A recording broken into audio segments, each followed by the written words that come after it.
Priatelia, vitajte pri našom ďalšom videu zo zákulisia. Tentokrát sme kamery mali so sebou počas celej výstavby nového lokálneho dokrývača. Tento je však trošku špeciálny. Ide o náš prvý čisto solárny vysielač. Jeho umiestnenie nie je náhodné.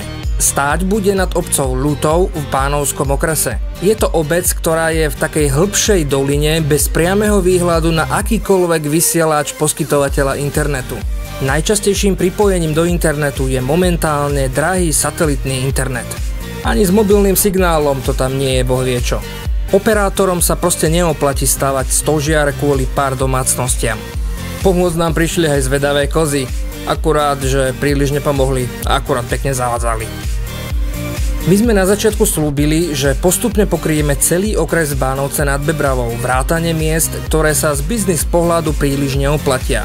Svoj sľub teda plníme a po 3 mesiacoch príprav a hľadaní vhodného miesta sme sa rozhodli postaviť stožiar na zelenej lúke a bez inžinierských sietí. Vybavili sme teda všetky potrebné papiere a lopaty sa mohli zahríznúť do pôdy.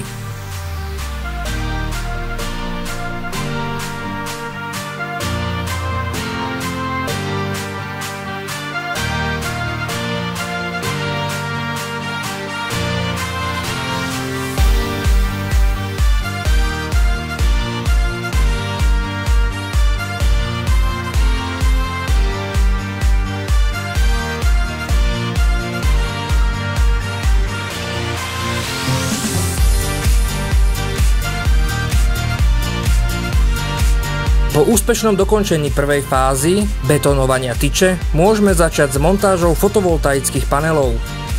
Zvolili sme jeden 480W panel a 128 Ah batériu. Vyššia kapacita si samozrejme žiada aj vyššiu váhu.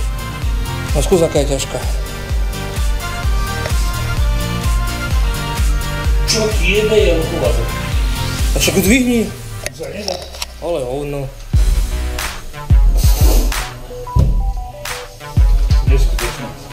No, tak, ale kapacita bude silná. No, dorazili sme, plné auta, pracovná morálka. Úplne na piču. No, to je teda morálka. Jeden na aute a druhý sa muchluje so stožiarom. No, asi test pevnosti. Po príchode šéfa sa však práca skutočne začala.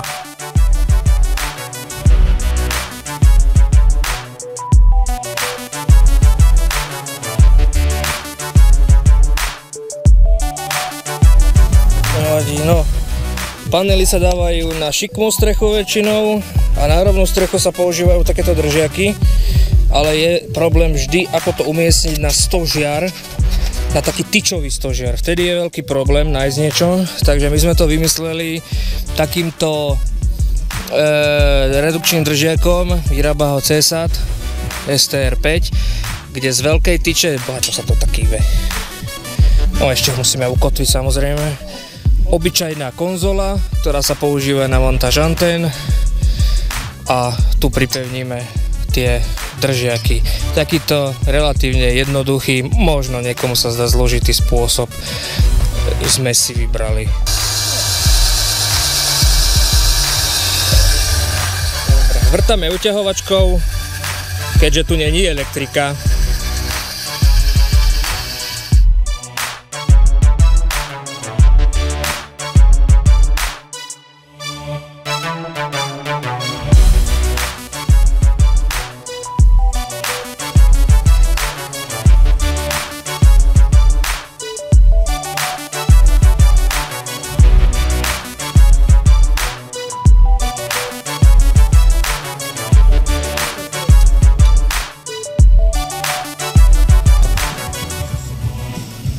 €33. 33 V.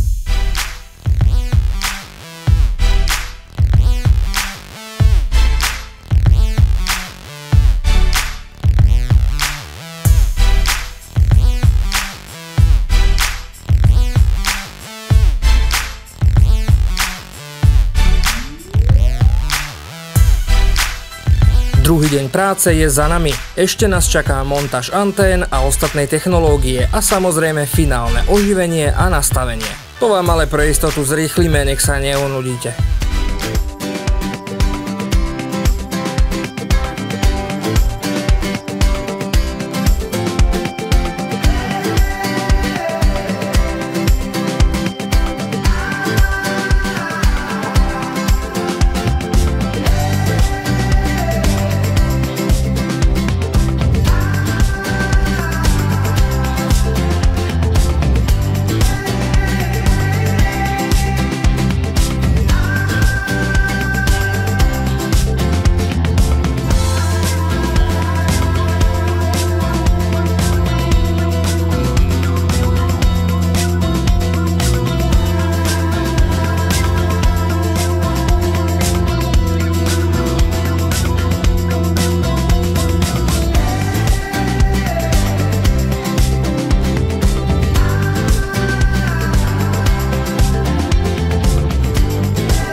Ozaj, a všimli ste si tú mega pokrývku hlavy na tom technikovi, čo má práve hlavu v skrinke?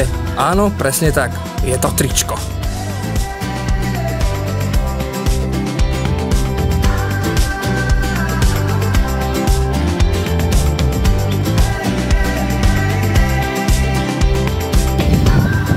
Skoč konečne, keď sa tam traseš stále. Milá inšpekcia práce. Tieto zábery nie sú reálne, sú vyrábané v štúdiu pred zeleným plátnom, takže určite neporušujeme bezpečnosť a ochranu zdravia pri práci. To teraz tam, keď sa drží. No sa pustí. Pustí sa. Dobre.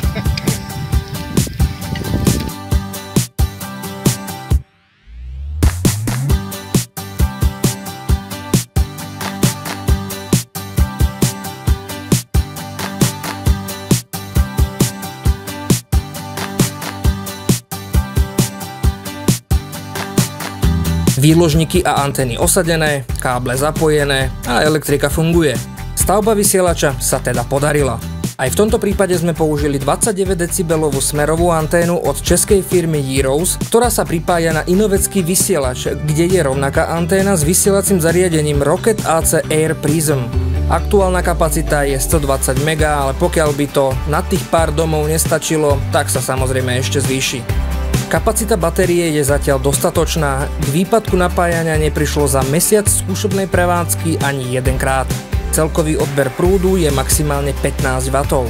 Pred zimným obdobím, kedy bude menej slnka, však bude zrejme nutné pridať ešte jednu batériu. Uvidíme. Vďaka za zhliadnutie, dúfam, že sme vám aspoň trošku priblížili práce technikov bezdrôtového internetu. Ak nechcete zmeškať ďalšie video, hoďte kľudne odber. Ahoj!